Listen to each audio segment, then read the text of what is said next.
Orient bell tiles studio से आप देख रहे हैं एबीपी न्यूज।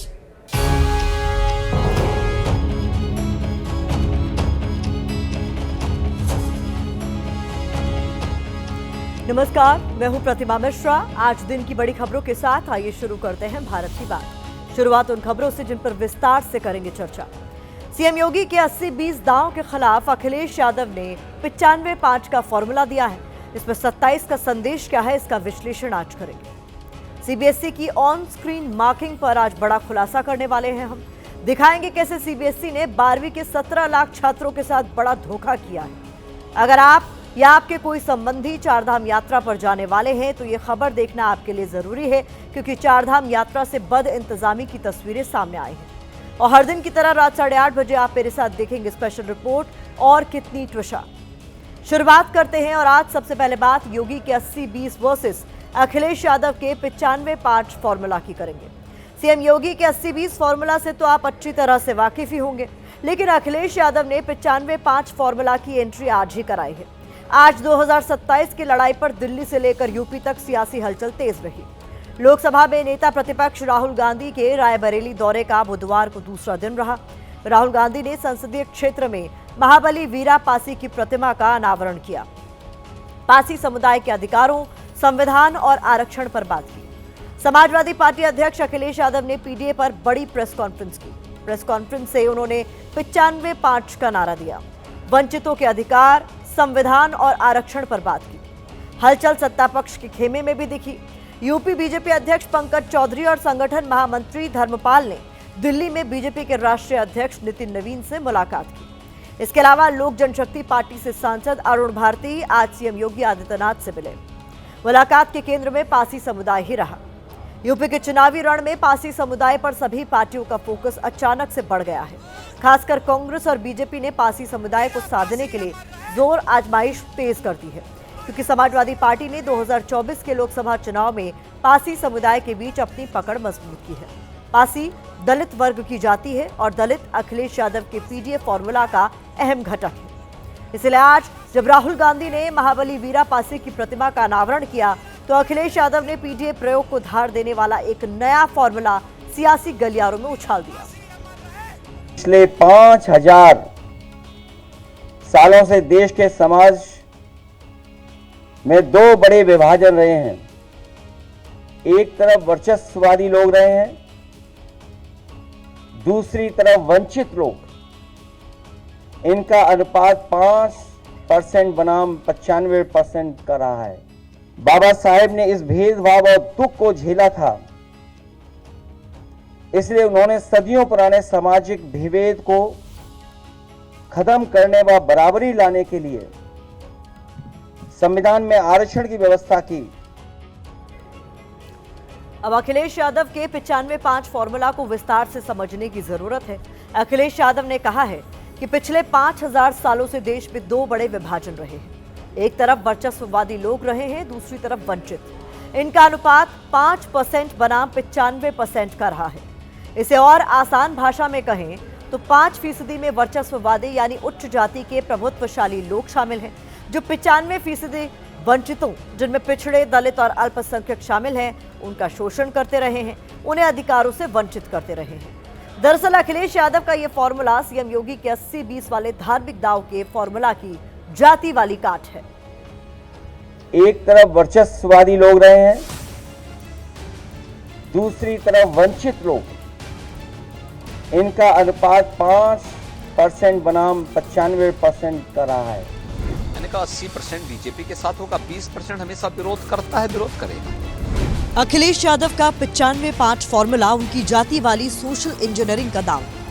इस फॉर्मूला से अखिलेश उन जातियों को संदेश देने की कोशिश कर रहे हैं जो उनके पीडीए कार्ड का हिस्सा है। दूसरी तरफ जब सीएम योगी आदित्यनाथ 80-20 का नारा देते हैं तो उनकी कोशिश ध्रुवीकरण होती है, क्योंकि यूपी में 80% हिंदू हैं और करीब 20% आबादी मुसलमानों की है। अब जिस तरह से सीएम योगी आदित्यनाथ ने शिफ्ट में नमाज पढ़ने वाला बयान देकर अपने 80-20 फॉर्मूला को रीसेट करने की कोशिश की है। नमाज पढ़नी आवश्यक है, आप शिफ्ट में पढ़िए, हम उसको रोकेंगे नहीं, लेकिन सड़क पर नहीं। उसी तरह अखिलेश यादव ने 95-5 फॉर्मूला के सहारे पीडीए के अपने जातीय समीकरणों के प्रयोग को रीसेट करने की कवायद की है। इसलिए उन्होंने वंचितों के अधिकारों, संविधान और आरक्षण की बात की है। आरक्षण इसी वर्चस्ववादी तंग नजरिया को साफ करता है। आरक्षण भिक्षा नहीं, अधिकार है। आरक्षण को मानना संविधान का तिरस्कार है। आरक्षण पीडीए की आवाज है। अखिलेश यादव का 95-5 फॉर्मूला जातियों की राजनीति को और संगठित करने की कोशिश है। इसमें जाति जनगणना की मांग भी शामिल है। समाजवादी पार्टी ने कुछ इसी तरीके का नारा साल 2023 में दिया था। तब जाति जनगणना का दांव खेलते हुए 85 बनाम 15 की बात कही गई थी, जिसमें 85% ओबीसी और दलित वर्ग जबकि 15% सवर्ण जातियां शामिल थी। अखिलेश यादव एक तुष्टीकरण प्रेमी नेता है। वो सिर्फ और सिर्फ तुष्टीकरण लेड अलायंस के नेता हैं कि उनके पीडीए के अंदर कोई भी दलित नहीं आता है। उनके पीडीए के अंदर कोई आता है तो सिर्फ और सिर्फ उनका मुस्लिम वोट बैंक आता है। इसीलिए अधिकतर टिकट वो अपने वोट बैंक को देते हैं या अपने परिवार को देते हैं। आरक्षण लूटा न जाए, उसकी लड़ाई जोरदार तरीके से अगर हिंदुस्तान में कोई पार्टी, कोई नेता लड़ रही है, लड़ेगी। आरक्षण बचाने के लिए केवल समाजवादी पार्टी है। अखिलेश यादव के इस 95-5 फॉर्मूला पर बीएसपी संस्थापक काशीराम के सोशल इंजीनियरिंग कार्ड की छाप दिखती है। काशीराम अक्सर अपनी रैलियों में एक बॉल पॉइंट पेन अपने हाथ में लिए रहते थे। पेन को 2 हिस्सों में बांटकर सामाजिक समीकरणों का गणित लोगों को समझाते थे।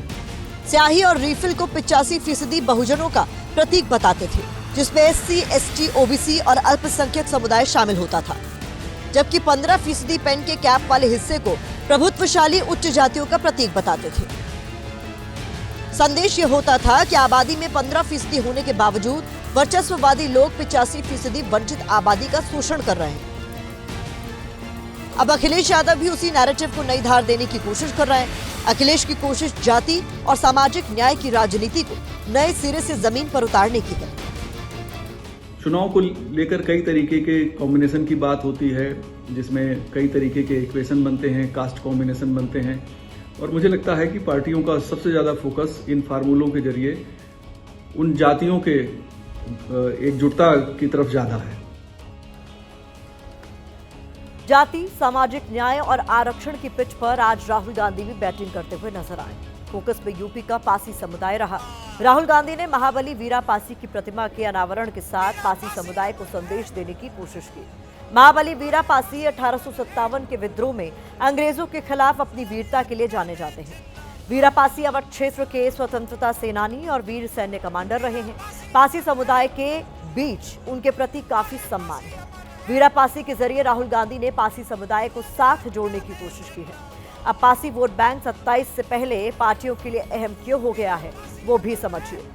पासी का अर्थ पास से मजबूत कलाई और 80 से तलवार है। पासी समुदाय अपने युद्ध कौशल के लिए जाना जाता है।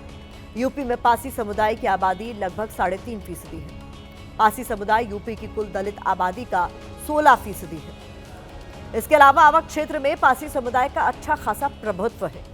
यहाँ महाराजा बिजली पासी शासक रहे हैं। अवध क्षेत्र के दलितों में लगभग 50% पासी है। पासी शुरुआत में बीएसपी का वोट बैंक रहे।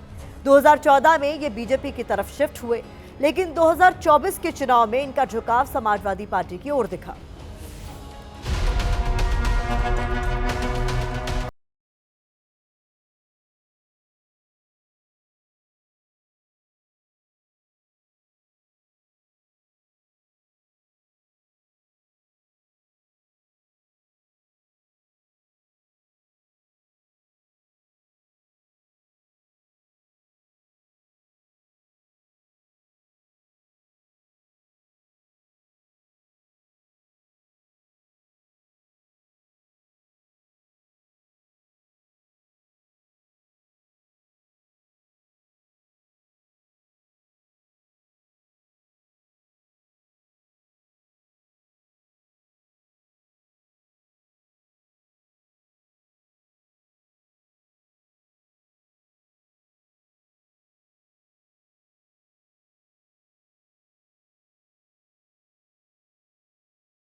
की पकड़ को मजबूत करना है।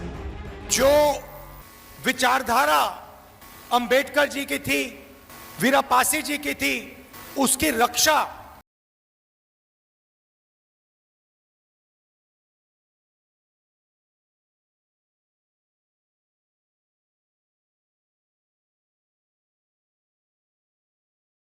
राहुल गांधी उनकी पार्टी, अखिलेश यादव की पार्टी, सपा के लोग ही हैं। तो वो जो अगर कह रहे हैं तो अपने ऊपर सीधा ये ले रहे हैं कि दलितों का वोट लेने के बाद उनको प्रताड़ित करने का काम यही लोग कर रहे हैं। वीरापासी एक बड़े ही बहादुर व्यक्ति थे। मैं तो ये कह रहा हूँ कि राहुल जी उनकी प्रतिमा का उद्घाटन करने के लिए पहुंचे हैं, अच्छी बात है। माना जाता है कि इतने गौरवशाली इतिहास के बावजूद पासी समुदाय सामाजिक रूप से पिछड़ा है, इसलिए पार्टियां पासी समुदाय के सम्मान की बात कर उसे साधने की कोशिश कर रही हैं। लगातार अपने अपने तरीके से लंबे समय तक आजादी के लिए अलग लगाते रहे, लड़ते रहे, जूझते रहे और लोगों का तो ये यहाँ तक कहना है गांधी के असहयोग आंदोलन तक उनकी भागीदारी रही है।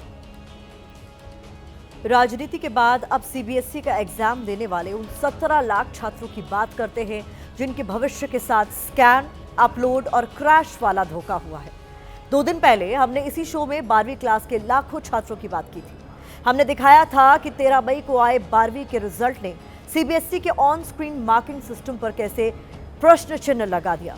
आज हम सीबीएसई के इस खेल की लाइव गवाही आपको सुनाने जा रहे हैं। सवाल क्योंकि 12वीं के 17 लाख छात्रों के भविष्य का है, इसलिए एबीपी न्यूज संवाददाता अजातिका सिंह ने खुद एक स्टूडेंट बनकर पड़ताल की। कई दिन की मेहनत के बाद अजातिका का एक ऐसे टेक्नीशियन से संपर्क हुआ जिसने हजारों आंसर शीट की स्कैनिंग की थी। टेक्नीशियन ने बताया कि ऑन स्क्रीन मार्किंग यानी ओएसएम के लिए कॉपी स्कैन करने का सॉफ्टवेयर बेहद खराब था। खराब सॉफ्टवेयर की वजह से बार बार स्कैनिंग में दिक्कत आ रही थी।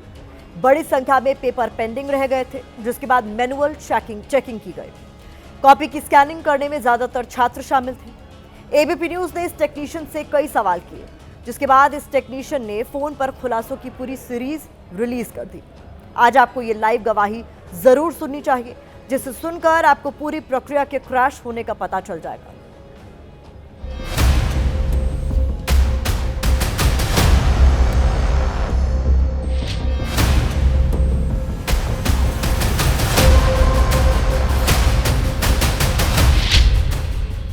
सीबीएसई ने इस बार 17 लाख से ज्यादा 12वीं के छात्रों की आंसर शीट कंप्यूटर पर स्कैन कर रिजल्ट तैयार किया।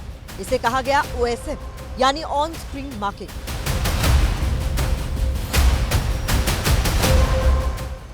लेकिन अब यही ऑन स्क्रीन मार्किंग छात्रों और उनके अभिभावकों की परेशानी का कारण बना हुआ है। इन छात्रों के दर्द को समझते हुए एबीपी न्यूज ने एक ऐसे टेक्नीशियन को खोज निकाला जो इस पूरी प्रक्रिया का हिस्सा था। 12वीं के छात्रों की आंसर शीट की स्कैनिंग कर रहा था। इस टेक्नीशियन ने जो खुलासा किया है उससे साफ है कि सीबीएसई की डिजिटल व्यवस्था क्रैश हो गई थी। और सॉफ्टवेयर बोले तो एकदम बेसिक है। लाइक अगर कोई डिप्लोमा वो कर रहे हैं ना कोई बच्चा, अगर वैसे बच्चे ने भी डिजाइन किया तो उससे बेहतर बच्चा डिजाइन करेगा। मगर मतलब जिसमें आप लोग स्कैन कर रहे थे वो सॉफ्टवेयर इतना खराब है कि बच्चा भी उसको वो कर ले, स्कैन कर ले। अच्छा, बच्चा उससे अच्छा बना सकता है। अच्छा, क्यों ऐसा क्यों? क्योंकि देखो एक तो स्मूथ नहीं है, ठीक है, ऑप्टिमाइजेशन कुछ नहीं है उसके अंदर। हाँ। फिर उसके बाद लैग है, जो हार्डवेयर प्रोवाइड किए जाते हैं हाँ। वो एकदम लो क्वालिटी। मैंने अच्छा। एक फोटो भी डाली थी उसको कि हाँ। अभी ऑलमोस्ट 3 से 4 कंप्यूटर जो है ना वहाँ पे क्रैश हो रखे थे। पहले यही काम शिक्षक मैनुअल करते थे। सीबीएसई ने पहली बार आंसर शीट चेक करने की इस डिजिटल व्यवस्था को अपनाया है, लेकिन पहली ही बार में इस पर सवाल उठ गए। हमने पेंडिंग कॉपियों को लेकर भी इस टेक्नीशियन से सवाल किया। सुनिए क्या खुलासा हुआ। हमारे सेंटर पे देखो टोटल जो है वो 35,000 कुछ पेपर्स आए थे और फिर उसके बाद 10,000 पेंडिंग थे। पेंडिंग क्यों रह गए थे पेपर्स? पेंडिंग इसलिए रह गए थे क्योंकि एक स्कैनिंग का टाइम ही नहीं मिला। इन बातों को सुनकर ये साफ हो रहा था कि सीबीएसई ने आंसर शीट चेक करने की जो डिजिटल व्यवस्था की थी उसके लिए पर्याप्त इंतजाम नहीं थे। हम ये भी जानना चाहते थे कि क्या सीबीएसई इस काम को टेंडर देकर वेंडर के जरिए करा रही थी। एक अलग से ठेका दिया था क्या, या फिर ये सीबीएसई के ही लोग थे आप सारे? सीबीएसई जो है वो कंपनी को टेंडर देती है कि हमारे जो है पेपर है उसको स्कैन करना है, तो वो जो टेंडर कंपनी को गया था तो हमने कंपनी से वो लिया था, वेंडर से। कर रहे थे आप सीबीएसई के अंडर ही काम, या फिर सीबीएसई को पता नहीं था कि क्या काम हो रहा है क्या नहीं हो रहा है? सीबीएसई को नहीं पता था उतना कि किस तरह से हो रहा है, क्योंकि सीबीएसई के कोई लोग आते नहीं है, ना पुलिस आती है ना कोई ये आते हैं, गवर्नमेंट ऑफिशियल्स आते हैं वहाँ पे चेकिंग के लिए।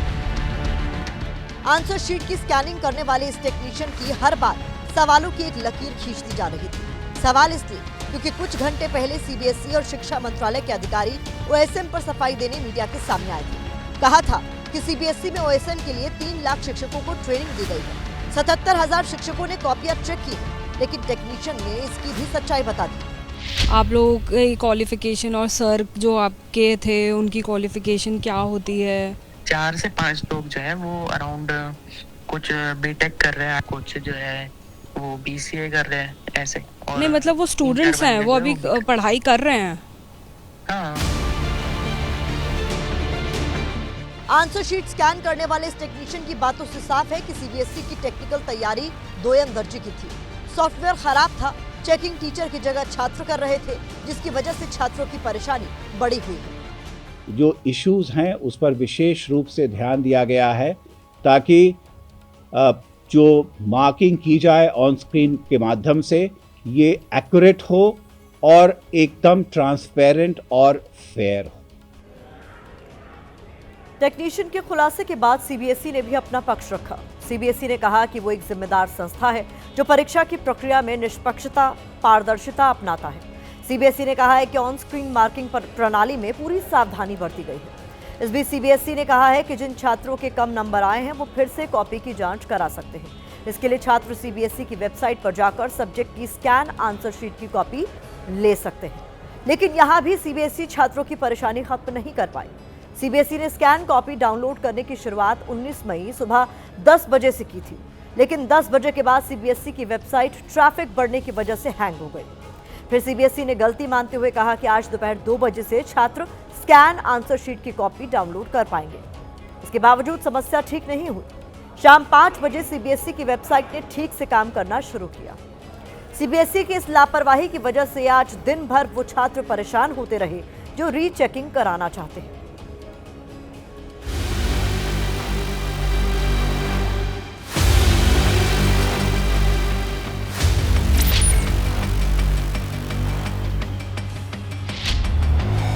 सीबीएसई से ओएसएम के अंदर गलती हुई, उसके बाद सीबीएसई की रीइवैल्यूएशन की वेबसाइट काम नहीं कर रही है।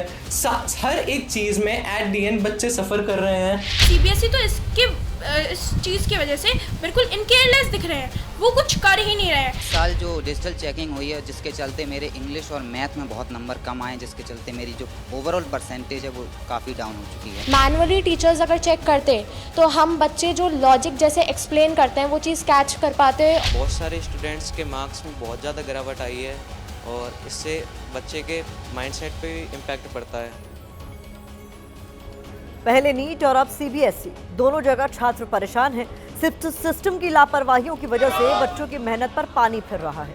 आज एनटीए के ओखला स्थित कार्यालय के बाहर एनएसयूआई के छात्रों ने प्रदर्शन किया। एनएसयूआई का ये प्रदर्शन एनटीए, सीबीएसई के ऑन स्क्रीन मार्किंग सिस्टम और फ्री लैंग्वेज पॉलिसी को लेकर था। इस दौरान सैकड़ों एनएसयूआई कार्यकर्ताओं ने शिक्षा मंत्री धर्मेंद्र प्रधान इस्तीफा दो के नारे लगाए, सीबीएसई के खिलाफ नारेबाजी की, नेशनल टेस्टिंग एजेंसी को बैन करने की मांग की। बढ़ते आगे, पॉलिटिक्स और परीक्षा के बाद पुण्य की तरफ आते हैं। बात चारधाम यात्रा पर पुण्य कमाने गए श्रद्धालुओं की करते हैं। चारधाम यात्रा के लिए उत्तराखंड में हजारों श्रद्धालुओं की भीड़ उमड़ी हुई है। सरकार श्रद्धालुओं की संख्या को उपलब्धि के तौर पर पेश कर रही है। हालांकि इस उपलब्धि पर बदइंतजामी के सवाल खड़े हो रहे हैं। धर्म आस्था के नाम पर लोग देवभूमि का रुख कर रहे हैं, लेकिन भक्तों की भीड़ को मैनेज कर पाना प्रशासन के लिए मुश्किल साबित हो रहा है।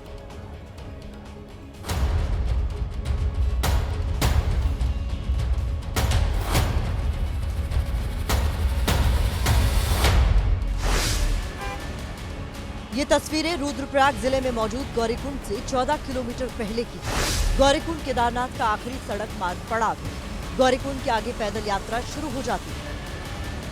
जहां तक नजर जा रही है वहां कतार में खड़ी गाड़ियां नजर आ रही है, जो आधी रात से आगे बढ़ने का इंतजार कर रही है। आप कब से यहाँ पर फंसे? कल रात 12 बजे से। 12 बजे से यहाँ फंसे हुए हैं? जी। कल रात अभी तक खाना खाया नहीं, सोना, फिर यात्रियों को लेके जाना है। रात से जाम में फंसे हैं, वो पूरी तरह से परेशान हो रहे हैं, बाल बच्चे सब लेके आए हुए हैं। दर्शन से लौट कर आने और दर्शन के लिए जाने यानी दोनों तरफ के रास्ते पर खतरनाक जाम लगा है। इन हालात में इमरजेंसी सेवा भी बुरी तरह से प्रभावित हो रही है। एम्बुलेंस भी फंसी हुई है, किसी तरीके से एम्बुलेंस को निकालने की कोशिश की जा रही है। हालांकि आगे पूरा देखिए, जाम लगा हुआ है, गाड़ियां फंसी हुई हैं और एम्बुलेंस लगातार आप देखिए यहाँ पर सायरन बजाती हुई आपको नजर आएगी। गौरीकुंड सोनप्रयाग मोटर मार्ग पर लगे इस जाम की वजह है ये तस्वीरें। बीती रात इस इलाके में भारी बारिश हुई, जिस वजह से गौरीकुंड सोनप्रयाग मोटर मार्ग में 3 जगहों पर भारी भूस्खलन हो गया। प्रशासन ने तत्काल प्रभाव से यात्रा रोकी। पुलिस, एनडीआरएफ, एसडीआरएफ की टीमों ने तत्काल मौके पर पहुंचकर राहत बचाव का काम शुरू किया। उत्तराखंड में अगले साल की शुरुआत में ही चुनाव है, लिहाजा चारधाम यात्रा से आ रही तस्वीरों पर सियासत भी शुरू हो गई। लोग हताहत हुए हैं, मैक्सिमम जो केस हैं वो कार्डियक अरेस्ट के हैं। सरकार अगर चिकित्सा व्यवस्था दुरुस्त रखती, इंतजाम करती, तो इसमें से बहुत से लोगों की जानें बचाई जा सकती थी। सरकार चारधाम यात्रा की व्यवस्थाओं के प्रति संजीदा नहीं है। अगर आप चाहोगे कि मैदानी इलाके की तरह संसाधन और सब यहाँ सुलभ रहें तो ये संभव नहीं है। ये तपस्या की भूमि है, थोड़ा यहाँ कठिनाई होती है और तप करना पड़ता है।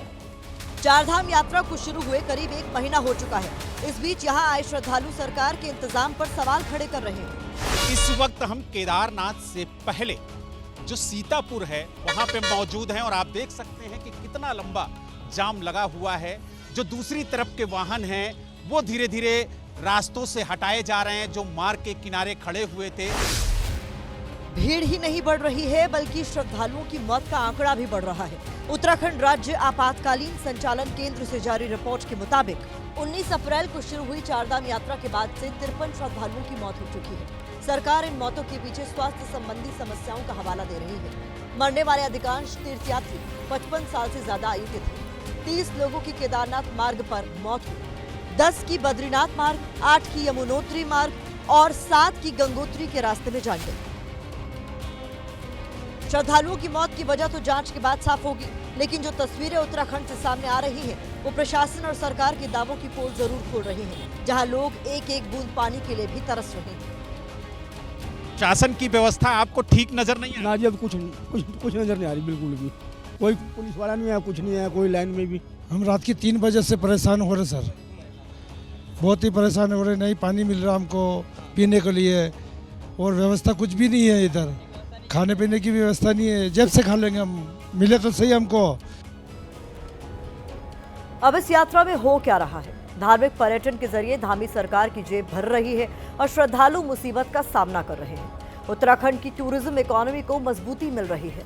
दूसरी तरफ श्रद्धालु जाम में फंसकर धाम तक पहुंच रहे हैं। सरकार श्रद्धालुओं के आंकड़े दिखाकर हिंदुत्व आस्था की छवि मजबूत कर रही है। दूसरी तरफ श्रद्धालुओं की मौत यहां आंकड़ा बनकर रह गई है।